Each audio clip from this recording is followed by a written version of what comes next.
Assalamualaikum warahmatullahi wabarakatuh. Halo teman-teman, siapa nih di sini yang jiwanya itu sangat ambisius banget dan jiwanya itu sangat kepemimpinan? Kalau cocok banget nih untuk teman-teman yang jiwanya itu sangat ingin punya kepemimpinan gitu. Sharing dengan teman-teman di mata kuliah Leadership Disrupsi yang mana di buku kedua yang terbaru yang ada judulnya itu tentang kepemimpinan abad 21. Apa kepemimpinan abad 21 ini? Kepemimpinan abad 21 ini adalah uraian dan pemikiran mengenai kepemimpinan abad 21 beranjak dari pandangan bahwa pemimpin publik harus mengenali dirinya secara tepat dan utuh. Ia juga harus mengenali baik kondisi dan aspirasi masyarakat atau orang-orang yang dipimpinnya. Artinya ya, kalau seorang pemimpin itu memang harus paham dan harus mengenali dan harus bisa menguasai dan mengontrol tentang dirinya sendiri dan harus bisa memahami juga apa yang ia pimpinnya, baik itu masyarakatnya ataupun anggotanya. Nah, kita bahas selanjutnya. Bagaimana sih pemikiran pada abad ke-21 ini menjadi juara? Nah, di sini ada 4 poin nih untuk bisa jadi tetap juara pada abad ke-21. Yang pertama, fokus pada inovasi. Ini adalah menciptakan ide-ide baru dan solusi kreatif adalah kunci untuk memenangkan persaingan. Apalagi untuk di zaman sekarang itu harus benar-benar up to date gitu ya. Apalagi harus menciptakan inovasi-inovasi yang baru karena apalagi bersaing dengan AI gitu ya sekarang. Dan pastinya inovasi ini tuh ide kreatif dan solusi yang baru dan bisa diterima oleh pangsa pasar. Ada pengembangan diri. Pengembangan diri ini tuh adalah lebih ke memperluas pengetahuan dan keterampilan untuk tetap relevan dalam dunia yang berubah. Apalagi perubahan sekarang tuh sangat cepat gitu. Maka kita harus 3. Fleksibilitas dan adaptasi, yaitu pastinya kita harus bisa bersiap untuk menghadapi tantangan dan mengubah strategi dengan cepat. Yang keempat, ada kolaborasi dan networking gitu. Dan kurang update mungkin ya.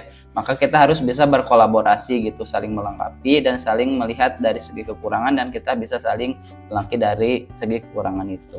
Ada manajemen abad 21 menurut Cowdery pada tahun 2000 itu ada 3 faktor ya. Faktor ke-1 itu pemimpin yang mempunyai kemampuan pengembangan public communication dan multi skill. Ini teman-teman bisa cari ya pengertiannya, sekarang banyak di Google kayak gitu.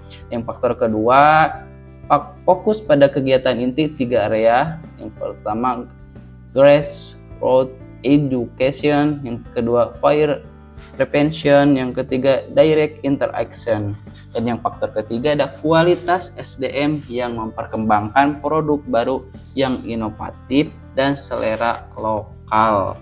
Selanjutnya kita akan bahas tentang kepemimpinan transformasional, yaitu ada 5 komponen ya. Atribut karismanya kepemimpinan transaksional. 3. Yang pertama pertukaran, yang kedua kontrak, dan yang ketiga orientasi pada tugas. Kepemimpinan transformasional dan transaksional. Yang mana transformasional itu lebih ke inspiratif, motivatif, dan inovatif, dan transaksional itu lebih terstruktur, berorientasi pada tujuan ataupun penghargaan. Hanya pada kepemimpinan abad 21 ini adalah ada 4 poin ya. Yang pertama pengembangan diri, yang kedua keterampilan interpersonal, yang ketiga fleksibilitas, yang keempat ada kreativitas. Antisipasi perubahan dalam kepemimpinan abad 21. Untuk antisipasi perubahan dalam kepemimpinan abad 21 ini ada 4 poin. Yang pertama dengan globalisasi, yang kedua teknologi, yang ketiga data analitik,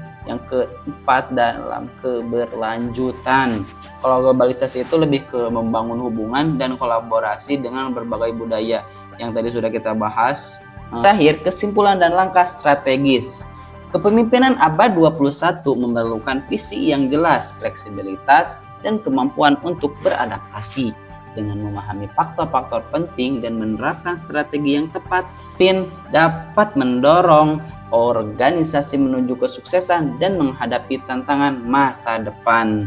Nah, bagi teman-teman yang sekarang lagi aktif di organisasi ataupun dimanapun gitu, apalagi sedang akan ada pemilihan menjadi leader ataupun ketua gitu, pengurusnya, ataupun yang sudah menjadi pemimpin, Poin-poinnya itu yang pertama, kita harus mengenali tentang diri kita sendiri, dengan egonya, dan harus memang benar-benar bijak gitu mengelola emosi kita.